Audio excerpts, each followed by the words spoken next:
Olá, seja bem-vindo a mais um programa Educação em Pauta.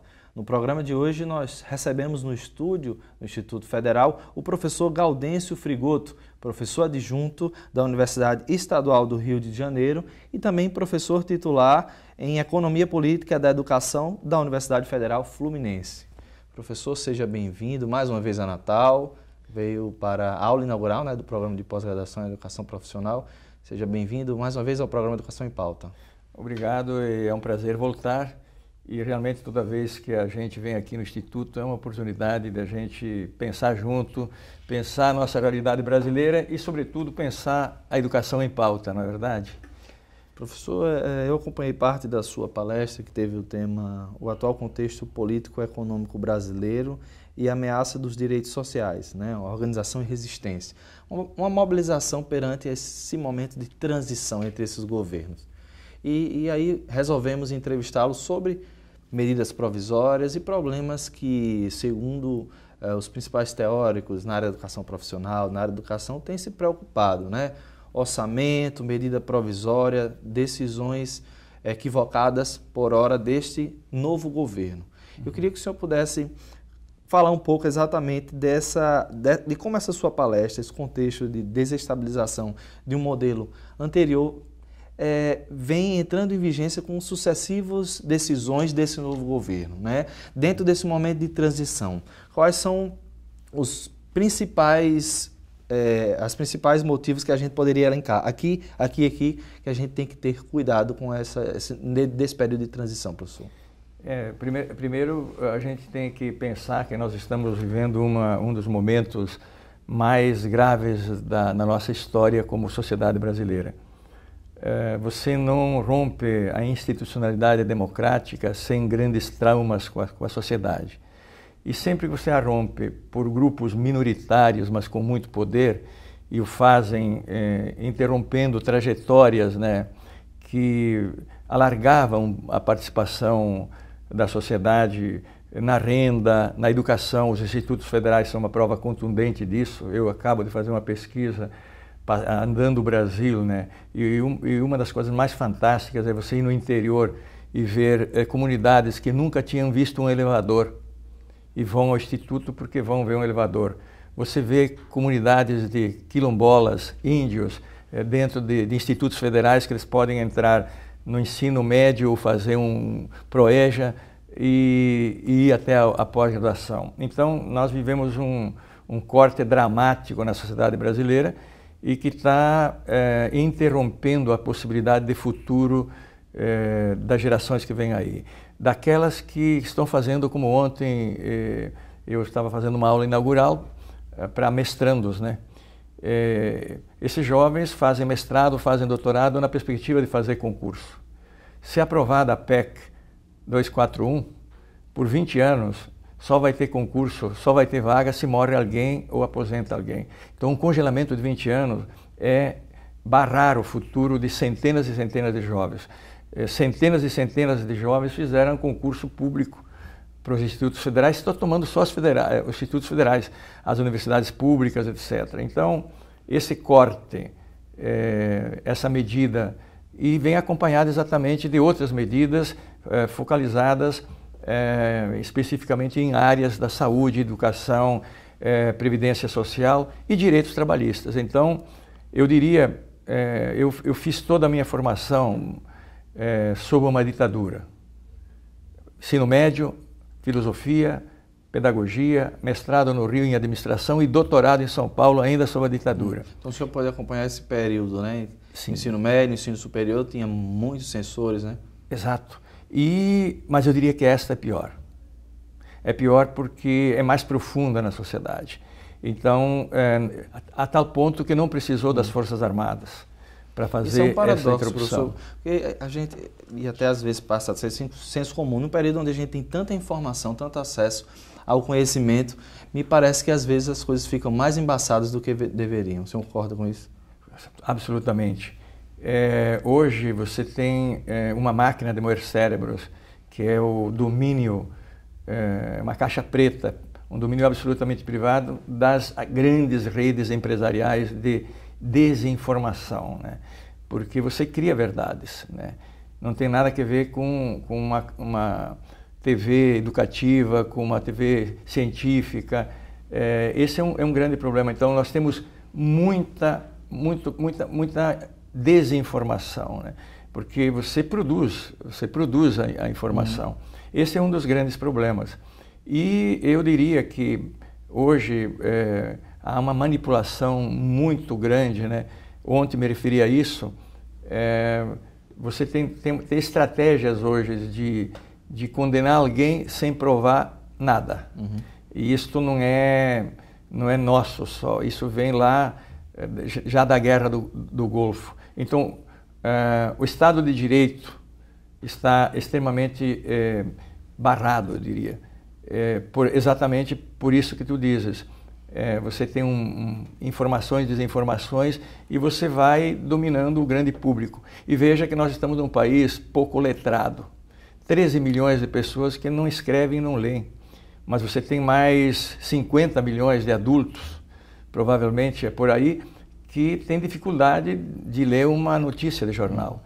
E a culpa não é deles, né? E, portanto, é uma situação, hoje, eu diria, pior. Tirando ainda aqueles que sabem ler, mas que têm uma espécie de analfabetismo político, né? Que não gostam de ler e discutir. Professor, dentro da área voltado para a educação bem especificamente, quando a gente fala no Plano Nacional da Educação, algumas metas foram bastante ousadas, né? A gente sabe disso, algumas se aproximaram bastante, mas dentro desse contexto, uma das metas era que até 2016, se eu não me engano, fosse alcançado o PIB até 10% para investir em educação. Como é que essas metas, dentre as quais essa que eu acabei de citar, se configuram dentro desse novo contexto, né? Bom, isso está zerado. Ou seja, o plano de educação parou. Está na geladeira, né? Nós voltamos agora a fatiar isto, né? Nós temos uma tradição brutal de fazer a lei e não cumpri-la, né? Protelar. Então, o próprio plano ficou aí 4, 5 anos em debate, não é mesmo? Ele devia já estar em 2010 andando e foi aprovado em 2014, se não me engano. Então, com a PEC 241, o Plano Nacional se foi para o espaço. Até mesmo a época, porque os 10% dependia muito dos recursos do pré-sal. Não sei se você recorda no debate, é o pré-sal que nos dava esta perspectiva. Ora, o pré-sal é uma grande riqueza, mas ainda é uma promessa, e agora é uma promessa vendida, porque tem isto, né? Um dos elementos do golpe, eu chamo isso golpe e assumo isso, é um golpe institucional, parlamentar, jurídico. Uma das influências externas, sem dúvida, é a Petrobras, e não por acaso a Lava Jato é em cima da Petrobras. Então, claro, combater a corrupção é fundamental, mas o golpe tem uma análise da corrupção seletiva, né? E a pior das corrupções são 200 bilhões que nós pagamos esse mês, bilhões de juro da dívida, né? Então, isso inviabiliza totalmente o investimento em educação. Então, o que é a PEC 241? É dizer o seguinte, o mercado financeiro mundial, os grandes grupos internacionais não querem perder dinheiro e alguém tem que pagar a conta. Quem vai pagar a conta é a saúde, é a educação, é a previdência e é o trabalhador. Porque são medidas de flexibilizar o trabalho e perder direitos. São medidas que tiram recursos da educação, tiram recursos da saúde e, portanto, isso se chama ajuste, concertação, austeridade. E quem ganha com isso? Quem fez o golpe. O que está por trás do golpe. Esse é o cenário. A gente vai voltar, talvez guardando as devidas proporções, obviamente que nunca é igual, né? Mas a gente tem um governo de FHC, por exemplo, que, se você puder resgatar, prioritariamente teve investimento para o ensino privado, né? Em detrimento do público. E aí todo um sucateamento de quem estava nas universidades, nas escolas. É esse o nosso novo cenário para a educação, professor? É o velho novo cenário.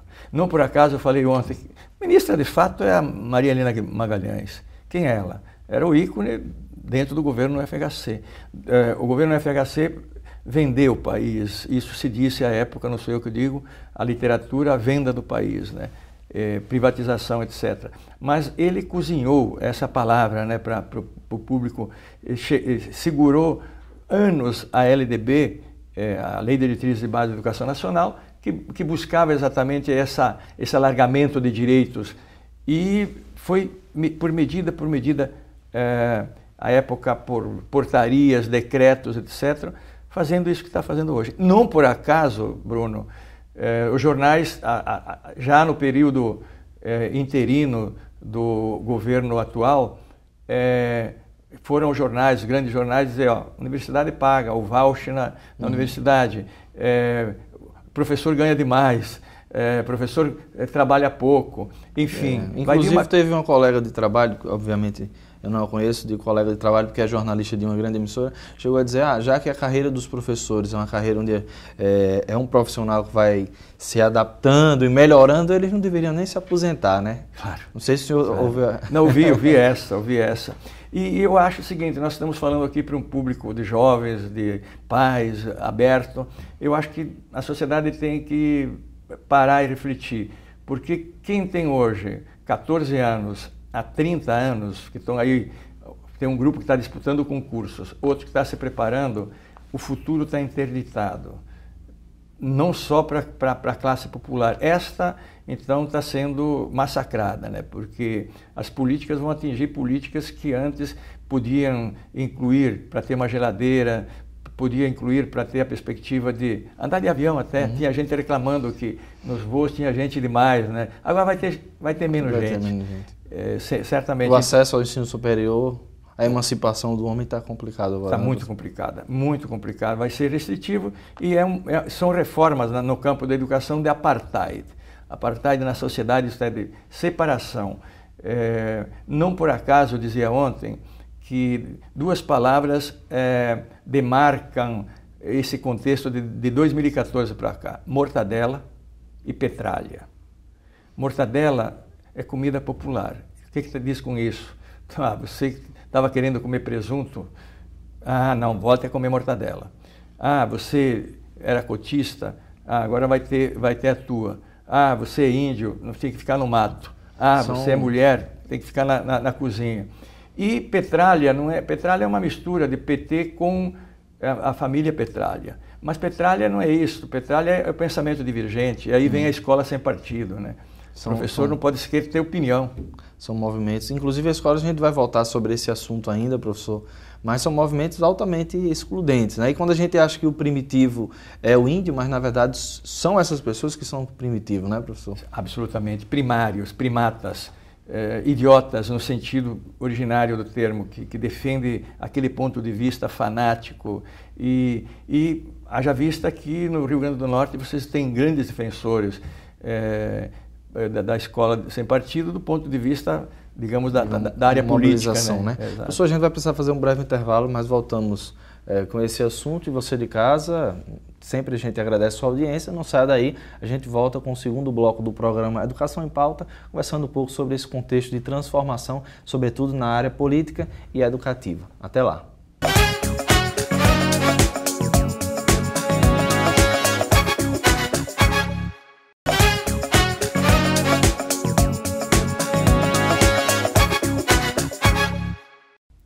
Voltamos com o segundo bloco do programa Educação em Pauta e eu continuo a conversar com o professor Gaudêncio Frigoto, professor adjunto da Universidade Estadual do Rio de Janeiro, sobre esse momento de transição política e como isso afeta a área da educação.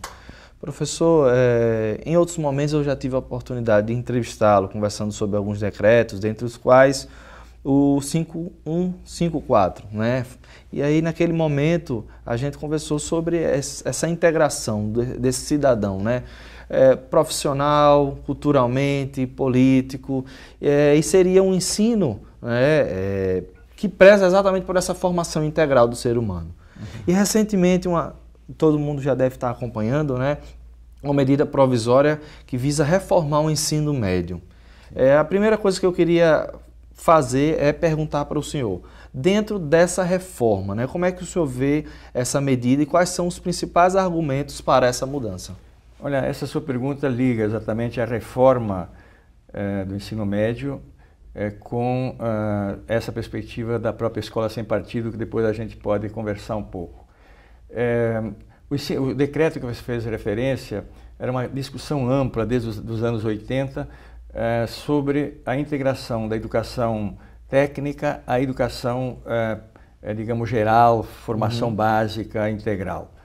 A separação entre técnico e político, geral e específico, é uma separação arbitrária. A vida tem todas essas coisas. Então, na verdade, se buscava para exatamente os 85% dos jovens que fazem o ensino médio nos estados e jovens que vêm de famílias, como a minha mesmo, que tem pressa a entrar no mercado de trabalho, mas que ele tivesse uma formação básica, articulando uma formação, digamos, de leitura da realidade social, cultural, do contexto onde ele vive e um preparo das bases científicas, culturais, técnicas para enfrentar o mundo do trabalho. Por isso se dizia que o ensino médio, seja ele técnico ou seja ele propedêutico, ele tem que ter a técnica... Propedêutico é o tradicional, né? Exato.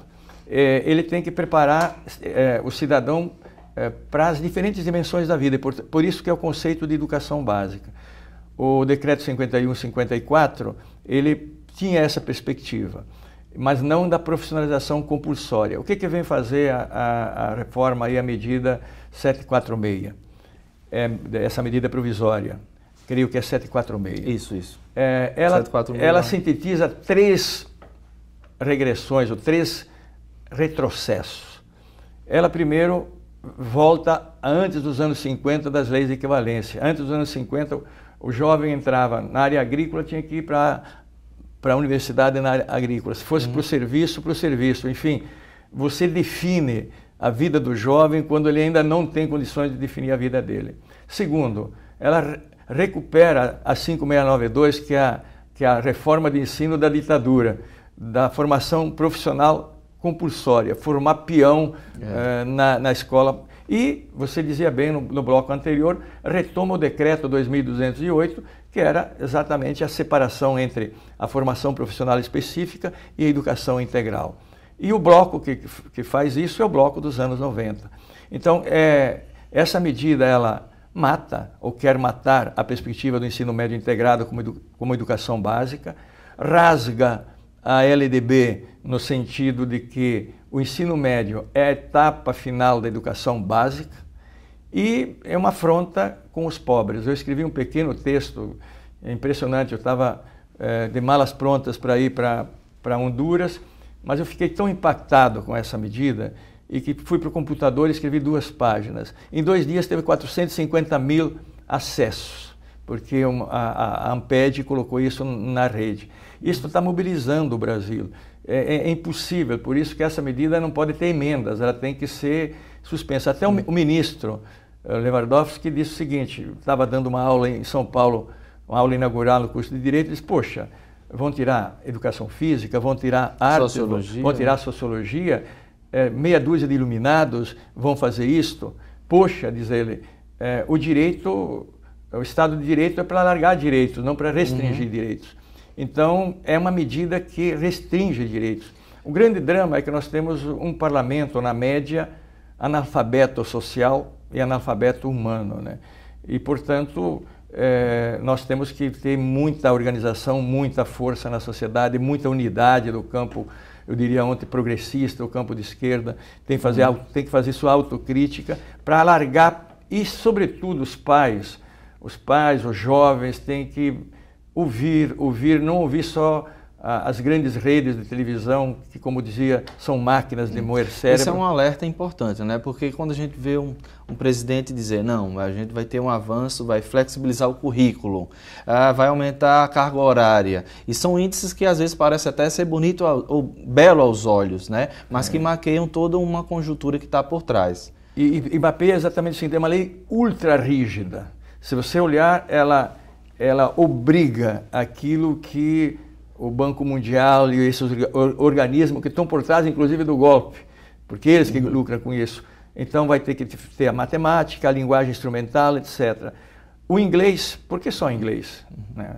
Por que só inglês? Claro, o inglês é uma língua importante, mas por que não espanhol? Por que não italiano? Por que não alemão? Por que não francês? Então, é uma imposição cultural que vem de fora, inclusive. E a educação física, que às vezes o esporte é muito deixado de lado, né? Mas está dentro da formação humana também, mas, né? Sobretudo, educação física, educação do corpo, educação da mente, é fundamental para o jovem, é tão fundamental quanto sociologia, quanto química, quanto física. Será que a geografia e a história, obviamente, respeitando como matrizes do saber, elas vão dominar o conhecimento sobre uma visão crítica da política ou do conhecimento como uma filosofia e sociologia? Não, de jeito nenhum. Portanto, estão tirando aquelas áreas que podem ajudar a pensar, né?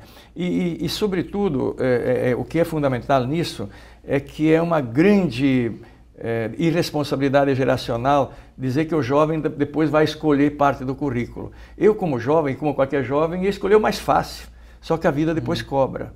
Então, se você olha, esses que fazem a reforma têm seus filhos em escolas que colocam o filho às 7 da manhã e sai às 7 da noite. Então, são escolas muito completas, com arte, cultura, paga-se tudo, obviamente, mas é um apartheid. Agora, algumas coisas precisam ser ditas também, né? Na reeleição da presidente, ela mesma, tem alguns vídeos na internet de fácil acesso, ela mesma já previa uma reestruturação do ensino com a saída da filosofia e da sociologia. O que o senhor acha nessa perspectiva, professor? Não, isso quer dizer, no fundo a gente tem que ver o movimento da sociedade. O movimento da sociedade brasileira é um movimento marcado por uma perspectiva cada vez mais conservadora, inclusive dentro da juventude, né? Então são disciplinas que incomodam, são disciplinas que desenvolvem o pensamento e são fundamentais. Quer dizer, não adianta você entender a ciência da natureza se você não entende a ciência dos homens, dos seres humanos, as Homem e relações natureza sociais. é uma coisa só, né? Exatamente. Sociedade e cultura. Sem dúvida. E se você olha a escola sem partido, que a Exatamente. gente mencionou. Essa pergunta que eu preciso fazer também com um contexto, professor. O senhor não acha que a educação, por diversos anos, ela parece que tem esse fluxo? Ela ora se transforma em emancipatória e ora a classe dominante parece que vai resgatar por ela esse princípio dos dominados através da própria educação, e aí a escola sem partido não seria um pouco desse contexto? Sim, a gente fala que é a escola da mordaça, né? Porque primeiro se disse que a escola pública não funcionava porque era mal gerida, aí critérios empresariais. Depois o currículo estava largo demais, restringe o currículo. Aí o conteúdo estava demais para ciências humanas, etc. Agora diz, professor, você não tem direito a falar. E o que é mais dramático é... Inclusive colocando um cartaz na escola, né? Parece que não... Tem que dizer, olha, o professor não pode fazer isso, está lá na escola para todo mundo ver. Ou seja, você cria o dedo duro. Eu costumo dizer que a minha geração, sob a ditadura, a gente sabia que existiam dedos duros, que eram pessoas que vigiavam, alunos e professores em sala de aula. Agora, o dedo duro que a escola sem partido quer estatuir por lei é o pai, é o aluno e é o colega. E, portanto, um clima que quebra absolutamente o que é uma relação pedagógica. Isto é de caráter absolutamente fascista. E nós temos que ter atenção com isso, porque eu mencionava ontem uma crônica do Veríssimo, o Alarme. Ele perguntava, será que os judeus não tinham percebido que lá o Hitler, o partido dele já tinha elementos contra o negro, contra o sangue que não fosse azul, e quando perceberam era tarde, e nós quando é que vamos perceber? Estamos entrando num terreno muitíssimo perigoso, como diz o Veríssimo, que justiça social é sinônimo de inimigo, quem defende a justiça social, quem defende o alargamento de direitos. E portanto, essas medidas estão todas relacionadas, e todas as suas perguntas, aliás, muito bem feitas, são absolutamente relacionadas. O golpe, a PEC 241, a medida provisória, a escola sem partido. E por trás, portanto, tem uma força subjacente que nós, mídia responsável, universidades, institutos federais, temos que nos debruçar e entender. E aí é fundamental uma autocrítica do campo progressista, do campo da esquerda. Aprender da direita a não transigir naquilo que é fundamental, mantendo o pluralismo. É necessário, então, repensar, né, professor? Absolutamente. E por onde passa exatamente esses primeiros passos de repensar uma esquerda que os seus eleitores, consequentemente, tinham grande esperança e trouxe alguns equívocos sérios e graves, né? Eu ontem citei até o grande Florestan Fernandes, que ele dizia: o que queríamos, onde erramos, por que erramos e como aprender com o erro. Fez-se muita coisa importante, errou-se também. E uma das questões eu acho que é esta: nós temos que aprender aquilo que é substancial e absolutamente necessário à grande maioria da sociedade brasileira. E isto tem que ter uma unidade absoluta do campo até liberal, porque nós temos campos dentro da sociedade que estão começando a ver que, inclusive pessoas que eram favoráveis ao golpe estão dizendo: bem, mas não era bem isto. Então nós temos que ouvir, debater, e esse é o papel da universidade, esse é o papel dos institutos, e esse é o papel de uma comunicação responsável. Professor, a gente está terminando o nosso programa, mas uma pergunta importante. O que a gente pode fazer para que essa medida provisória não se transforme em uma lei? Primeiramente, dizer o seguinte: ela não pode ser remendada, ela tem que ser suspensa, porque do jeito que está, sim. Não há razão. Segundo, organização, rua, a garotada tem que ir para a rua, os políticos só entendem hoje uma linguagem: força na rua. E eu acho que está se mobilizando a sociedade, e a articulação das instituições científicas, culturais, e esse movimento está posto. Veja, a medida já teve mais de 500 emendas, né? Claro que nós não queremos emenda, mas sinaliza que ela não está sendo aceita. O próprio Ministério Público disse que ela é inconstitucional. Está lá no Supremo uma medida creio que é o PSOL, solicitando a suspensão. O próprio Judiciário, o Supremo pediu ao governo explicações. Tudo isso também a gente tem que ver com muita parcimônia, porque faz parte de um rito. Mas se não houver pressão da sociedade, todas essas forças. Eu diria mais uma coisa: os jovens é que vão pagar essa conta.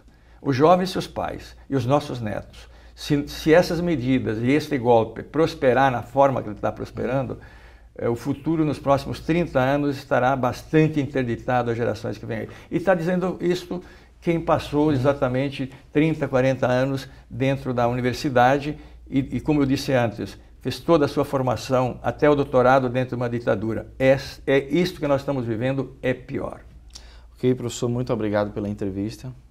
Obrigado a vocês. E a você de casa, muito obrigado pela audiência. A gente termina aqui mais um programa Educação em Pauta. A gente se vê na próxima semana. Até lá.